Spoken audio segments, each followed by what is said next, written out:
Hey everyone, and welcome to my first LP review. Yay! Today I'm starting a complete LP review of the band Tame Impala, which isn't that hard because they've only put out 2 albums so far. Tame Impala is a psychedelic rock band from Perth, Australia, and I believe it's mostly a solo project by Kevin Parker. So, he plays all the instruments on the recordings apparently, and of course he has a band to back him up when he goes live because you can't layer recordings of different instruments in a live setting, really. But much like Nine Inch Nails is sort of Trent Reznor's thing, I guess. In the same way, Tame Impala is really Kevin Parker's. It's really his project, I guess, is what I'm trying to say. And apparently, an impala is a small African antelope thing. I didn't know that before reading about Tame Impala. So that's fun. So, like I said, they've only put out 2 albums so far. So in this video I will be reviewing the first one, called Innerspeaker, released in 2010. And yeah, let's get started. So the first thing I want to say about this album is that I really love the sound of this band in general. I really love this dreamy atmospheres that they create with all the psychedelic rock effects. It's really cool stuff. The sound they get. It reminds me of sort of other worlds and things like that. You know, the kind of things you would think psychedelic rock would make you think of. But not only that, but I also really like that this band sounds like a band that can really jam, if you know what I'm saying. You listen to the recording of these songs, and you can feel that all the instruments are really engaged in what they're doing, and they all have really prominent parts. And it feels like a sort of improvised jam session most of the time. It's almost jazz-like in that way, I found, in a lot of the tracks. Which is funny because since Kevin Parker plays all the instruments and layers the tracks together, it can't be an improvised jam session. It has to be planned out. So the fact that he still makes it sound like this just really natural, improvised, just jamming from all the instruments, it's really cool. It's really cool that he can still make it sound so natural, even though he must be planning it all out since he's recording and layering the instruments himself. So even though I really like the sound of this band, there is not a whole lot of variety on this album. And variety is something I really like on albums. And most of these songs sound pretty similar. So the sound does start to wear a little bit thin on me, to be honest. I'm not going to go track by track, I don't think, but I'll just give a little bit of an overview of sort of the highlights of this album, or what I really liked about it. So It Is Not Meant to Be is the first song on this album, and I really like this song. I love the guitar loops that fade in and out.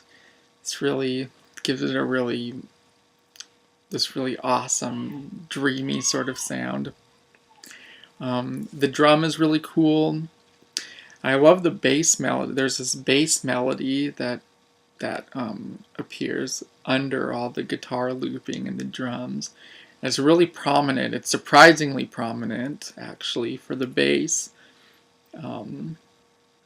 This is a really strong track to start out with because all the instruments are really prominent, and it just has a really cool sound.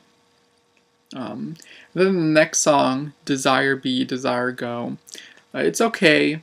It's not as good as the first song in my opinion, but it's still got really cool guitar stuff going on for it.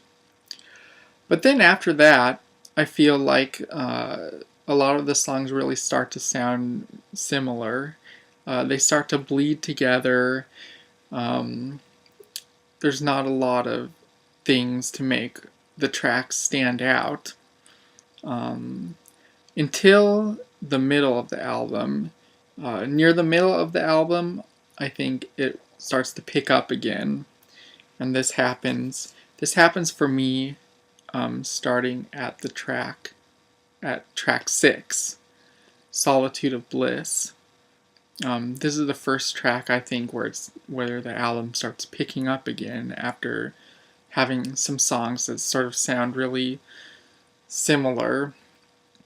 And I think what makes Solitude of Bliss stand out a little more is that we've been hearing all these really dreamy, lackadaisical sort of sounds in all these songs so far, but then Solitude is Bliss has this sort of, I don't want to say hard-hitting guitar riff, because it's not really hard-hitting, but it does have just a little bit of punch to it that makes it contrast from what we've heard on the last few tracks. So after Solitude is Bliss comes two of my favorite songs on the album. Like I said, this album really picks up for me in the middle. So the track 7 that comes right after Solitude is Bliss, it's called Jeremy's Storm, and this is purely an instrumental, and it jams really hard. I just really like it. The build-up is really great. It's really focused. It doesn't go on for too long or meander too much. It does all the right things in the right places. And I really liked Jeremy's Storm. I was impressed with it, and I actually think that the jamming in this track is almost more focused than some of the jamming in the other tracks that are more lyric oriented. And then the track after that, Expectation. And the really cool thing about this track is the rhythm. I really like the rhythm in this track. It has this really cool 2-against-3 rhythm going for it. But the cool thing is that it doesn't let you know that right away. It starts with the 2 beat, and then you think, oh, okay, that's gonna be the beat of the song. But then when the melody comes in, it's in 3. So it kind of tricks you there, and that was a surprise, a very welcomed surprise. I really liked that, and it gave a charm that lasted throughout the entire track.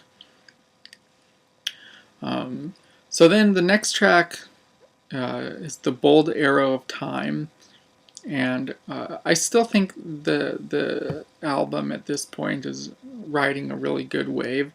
The Bold Arrow Time is not, I don't like it as much as the previous 2 tracks, but they do switch up their sound in this track, because the Bold Arrow of Time has this kind of bluesy sound to it, almost like has a very sort of Led Zeppelin-y sort of riff to it. So I do applaud this track for switching it up a little bit.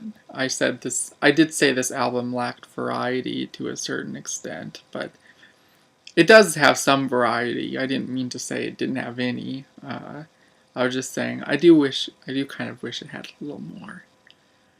So then Runaway Houses and City Clouds, I feel, is the last real highlight of this album. And what I really like about this track is that there's so much going on. It's really cool. There's a lot of really fast rhythms, and it's probably the most busy track of the whole album, and that's really nice because, like I said, most of the tracks on here have this really hazy, sort of dreamy atmosphere, like I said. And it's not that this one is less psychedelic sounding, but it is a bit more active and sort of there's a lot of stuff going on. It's very busy. It's a busy track, and I like that. It's a welcome contrast to some of the other stuff on here. And that's the second to last track, and then the last track is I don't really mind, and I didn't care for this one too much. It was okay, but um, it wasn't as good as those, what was it, 4 or 5 tracks that I mentioned that are sort of in the middle to near the end of this album. So just to sum things up, this band has a really cool sound. I like the psychedelic stuff. I like the jam-tastic nature of this band, even though it's only one person, I guess. It does lack a little bit in variety, and so near the beginning, a lot of the sound starts, or a lot of the songs, rather, start to sound the same. But I think it more than makes up for it with really strong tracks like Jeremy's Storm, Expectations, the Runaway Houses, and Clouds, whatever. There's some really strong stuff on here, and I really like the album. It's definitely something I would keep listening to. So yeah, that's my review. I'll see you at the next review, where I review their second album. What's it called?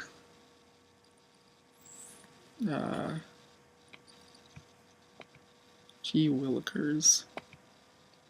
Lonerism. Right. I probably had a bunch of Tame Impala fans yelling at me just then. So see you at the next LP review, where I review Tame Impala's second album, Lonerism.